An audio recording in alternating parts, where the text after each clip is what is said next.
Olá pessoal, boa noite. Hoje é quarta-feira, dia 14 de junho. Notícia espetacular. Essa, assim, é mais do que todas que a gente já tinha ouvido até agora no governo Lula para a economia. A Agência Internacional de Risco elevou a classificação do Brasil de estável para positiva. O Brasil, já de muito tempo, tem a classificação BB-. Eu não sei direito essa escala, tá? Mas ela pode chegar até AA+, acho que é isso.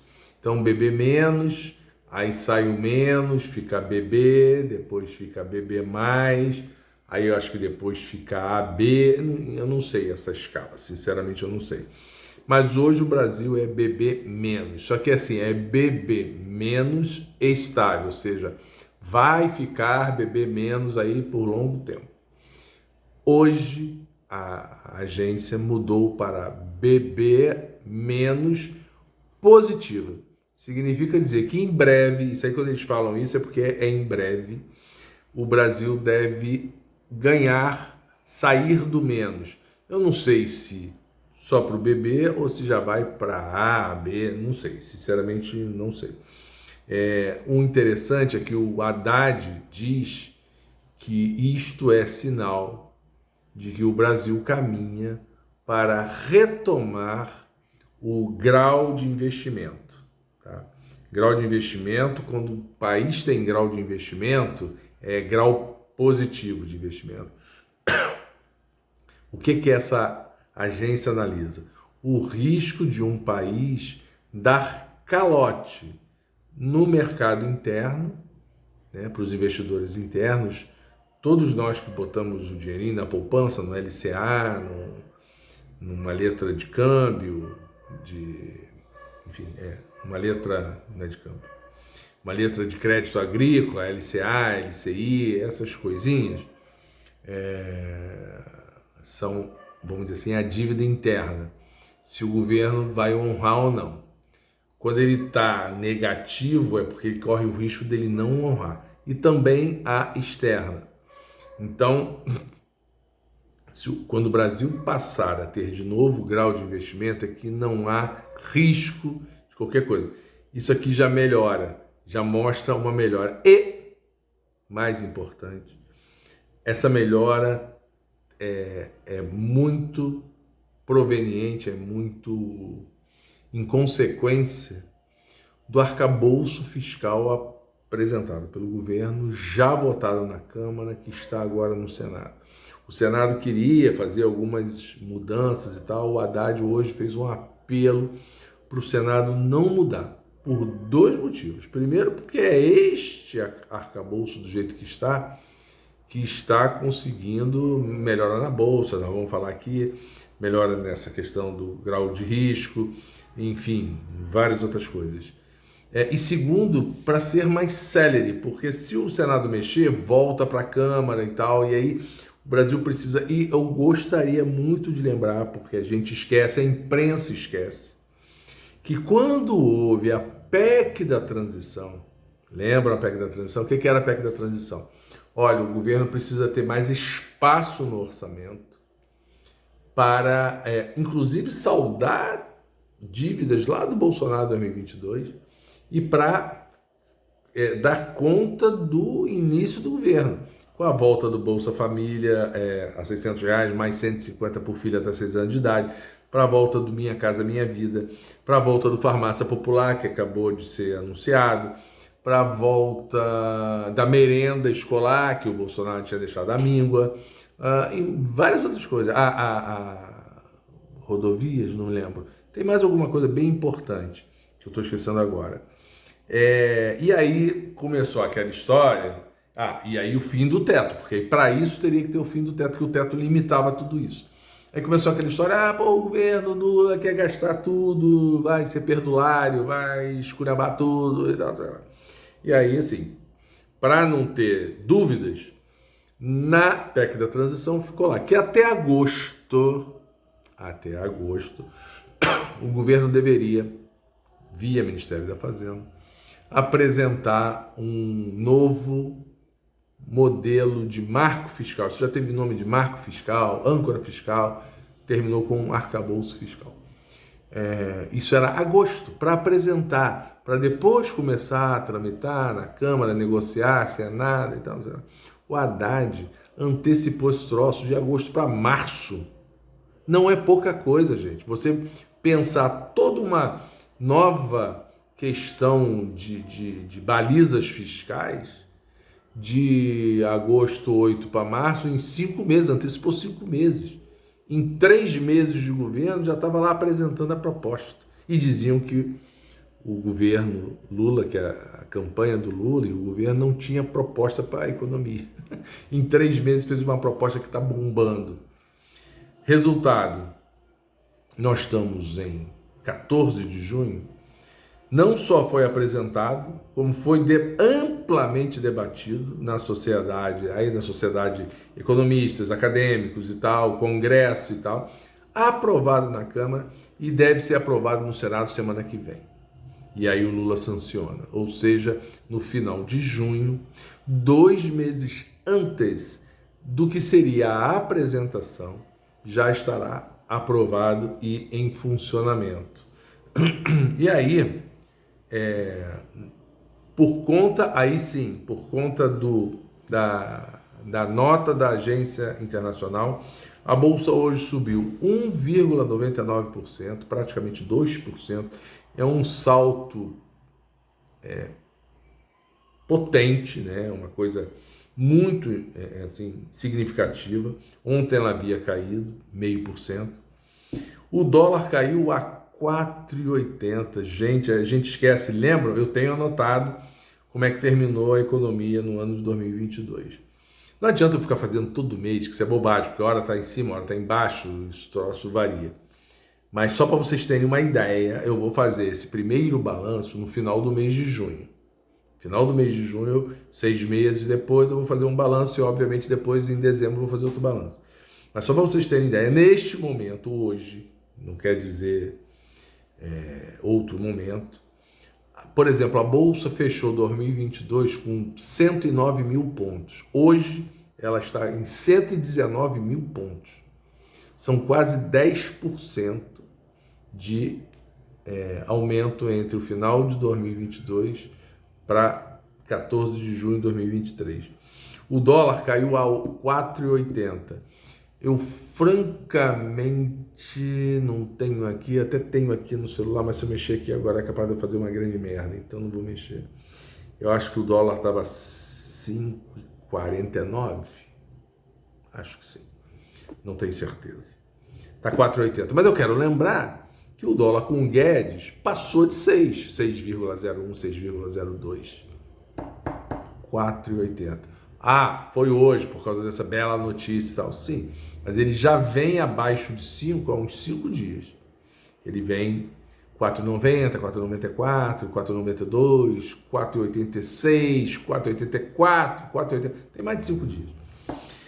Enfim, bons ventos. E para quem achava, eu já falei isso aqui, que o governo do Lula seria um governo desastroso para a economia, é um governo em 6 meses, né? Menos de 6 meses. A gente não sabe o que vai acontecer para frente, mas é absolutamente exitoso até agora e os resultados demonstram isso cabalmente. E palmas para o ministro Haddad, um cara bom de papo, bom de conversa, que está conversando, está amarrando. E, de novo, hoje ele cobrou o presidente do Banco Central, o Campos Neto. Não dá mais, bicho, não dá mais. Vamos lá, se baixar os juros, e aí eu vou falar disso agora exatamente, esse troço vai deslanchar de vez. O que eu queria falar? Nos Estados Unidos, os juros vinha crescendo. A inflação dos Estados Unidos agora não tem de cabeça, mas está maior que a brasileira. Está em 5 e pouco, se não me engano. E os juros vinham crescendo. Estavam em 5,25 e hoje eles decidiram manter em 5,25. Então, assim, eles deram uma estancada na taxa de juros, porque sabem que ela não pode crescer indefinidamente porque quebra o país, arrebenta o país. Ontem, a Luísa Trajano, dona da Magazine Luiza, uma das donas, os filhos dela também são, disse para o presidente do Banco Central: você vai quebrar o país, você vai quebrar o país. Então, os Estados Unidos estancaram a taxa deles em 5,25 com uma inflação maior que a nossa. A do Brasil é 13,75. Eu não consigo compreender e nem leio em ninguém da imprensa, até mesmo nos que criticam o Banco Central, uma coisa simplória, na minha opinião. Eu não sou economista, tá? E, enfim, posso estar falando uma grande besteira. Nada impede que o Banco Central abaixe essa taxa e, se depois tiver problema, suba ela de novo. O que eu quero dizer com isso? Ah, tá bom. Eu, pensando com a cabeça lá do Campos Neto, tá? Eu não tenho muita certeza se dá para baixar, mas os números da inflação estão baixando, a cada mês baixa. O dólar está baixando, as reservas aumentaram. Então, tá aí, 13,75, eu vou baixar para 13. Não vou nem fazer um cavalo de pau. Vou baixar de 13,75 para 13. Aí, 40 dias depois tem outra reunião do Copom. É de 40 em 40 dias a reunião do Copom. Aí, 40 dias depois, e cacete, deu uma maior merda, a inflação subiu pra caramba. Então, volta para 13,75. Qual é o problema? Nenhum. Zero problema. Agora, sinaliza, pelo amor de Deus, que esta bomba vai baixar. Porque senão é uma bomba que vai explodir para o país inteiro. Eu não consigo ver nem os que criticam a posição do Banco Central fazer esse tipo de raciocínio.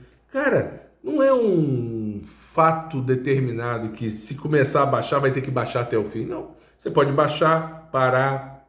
Você pode baixar mais. Você pode baixar, não deu resultado, subir um pouco, subir muito. Mas, cara, neste momento... mas é porque para daqui a 3 anos tem sinal de que a inflação pode voltar. Primeiro, não é verdade. O Boletim Focus de segunda-feira diz que a inflação de 2024 vai ser de 4 e pouco. A desse ano eles ainda falam em 5,50, se não me engano. A do ano que vem, então, assim, a do ano que vem vai ser mais baixa que esse. Isso é consenso de todos esses analistas. Apesar que eu não confio neles, né? Acho todos furados. Nesse momento tá baixa a inflação, baixa os juros. Se amanhã subir, sobe os juros. Se for absolutamente necessário. Para mim é simples assim, mas claro, eu devo ser um idiota, né? Porque ninguém fala isso, então eu devo ser maluco. Gente, o Lula anunciou 1 bilhão e 600 milhões de reais para manutenção e recuperação de estradas em Minas Gerais. 2 observações a respeito. Primeiro, Lula mais uma vez demonstra que, na prática, o que ele falava no discurso. Minas Gerais é governada pelo Zema, bolsonarista, opositor ao Lula e possível candidato à presidência de 2026, ou seja, um adversário em potencial, se não do Lula, do seu candidato, Lula, né, em 2026.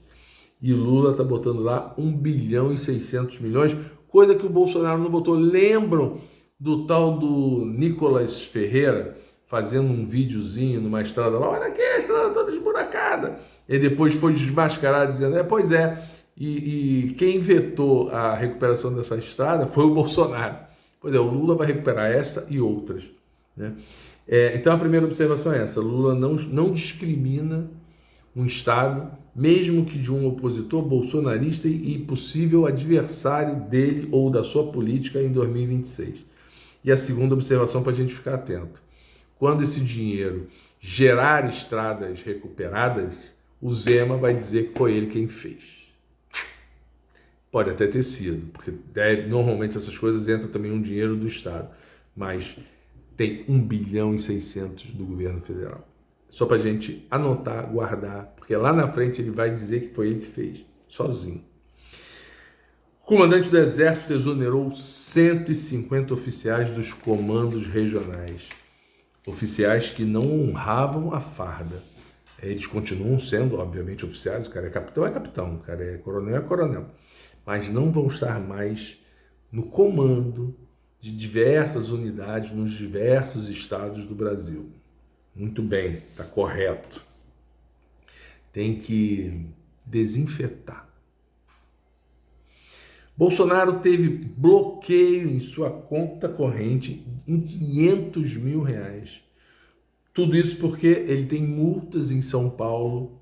Na verdade, ele tem por vários motivos. Por andar de moto sem capacete, mas essas aqui são por multas por não usar máscara no auge da pandemia. O governador era o Dória, multou, e o Tarcísio, aliado dele, não tem como tirar, né? Porque assim, pô, o cara foi multado. Tava de máscara? Não tava. Tinha que usar máscara? Tinha. Qual era o valor da multa? X lá, não sei quantas vezes, tantas vezes tantos dias e tal, não sei lá. Tá lá. Não tem como. Tarcísio tirar um escândalo. Seria um escândalo. E aí a justiça bloqueou 500 mil. O curioso é que ele falou assim, ainda tem um pouco lá para bloquear. E depois, quando bloquearem tudo, o Valdemar Costa Neto, presidente do PL, que me banque. Por fora. Ele ainda falou assim, por fora. Na calada da noite, me banca. Continua sendo o Bolsonaro, né? Vocês se lembram da denúncia das 6 deputadas, 4 do PSOL, 2 do PT, no Conselho de Ética, que o PL, Partido Liberal, entrou contra elas? Pois bem, obviamente, pegou muito mal e ficava claro que ao entrarem conjuntamente contra 6 deputadas, ficava claro uma questão machista, misógina, anti-mulher e tal, não sei o que lá. A repercussão foi péssima. O que o PL fez? Mudou de estratégia de tática. Ele tirou aquela representação, que já tinha sido aprovada pelo Lira e já estava na comissão de ética, só que ela seria facilmente derrubada exatamente por essa questão generalista contra as mulheres. E agora eles criaram 6 ações individuais no Conselho de Ética contra cada uma das deputadas.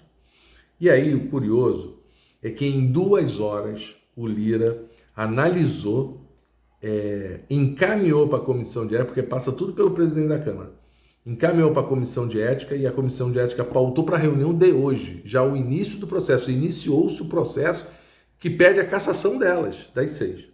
Pois bem, então hoje já começaram lá, enfim, o blá blá blá toda, a discussão toda.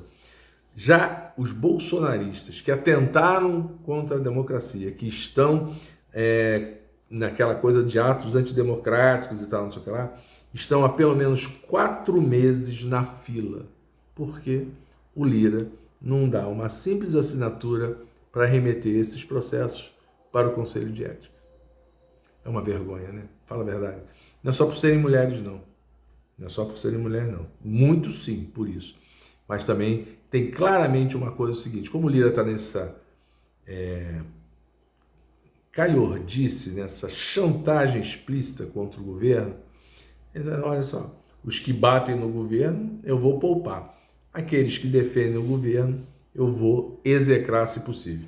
Não conseguirá. Não conseguirão. Essas mulheres são danadas. São danadas. Não me lembro todas, Fernanda Melchione, Samia Bonfim, PSOL, Talíria, PSOL, Érica Cocai, PT, uma outra do PT que eu esqueci o nome e uma outra do PSOL que eu também esqueci o nome. Devem ser, com certeza são pessoas super importantes, mas assim, que a cabeça minha já não funciona mais quando é só para... Se eu não anotar certas coisas, eu acabo esquecendo. Gente, e o Ministério da Saúde e o MEC são absolutamente estratégicos. Por políticas, imagina, o Bolsonaro acabou com o MEC e acabou com o Ministério da Saúde, negacionista, no MEC a questão toda da negacionismo educacional, né? Enfim, em todos os aspectos. Não vou nem falar de Paulo Freire, de meio ambiente, da questão não chega nem a ser educação sexual para a garotada, mas assim, tocar em algumas questões já para orientá-los, né? Inclusive a não serem assediados, não serem violentados de alguma forma. Bolsonaro acabou com isso tudo em nome da moral cristã e por aí vai. Além disso, muita grana, muita capilaridade no Brasil inteiro, muita grana. Não pode, de maneira nenhuma, nenhum desses dois ministérios caírem nas mãos do Centrão. É o que o Lira quer, especialmente em relação ao Ministério da Saúde. Eu acredito que o Lula não vai entrar nesse jogo, se precisar, vai jogar tudo contra a banca é pesada, a gente não pode menosprezar a banca é o Lira e o Centrão, mas o Lula tem sapiência política suficiente para dar uma volta nesse jogo. De qualquer forma, estejam todos preparados.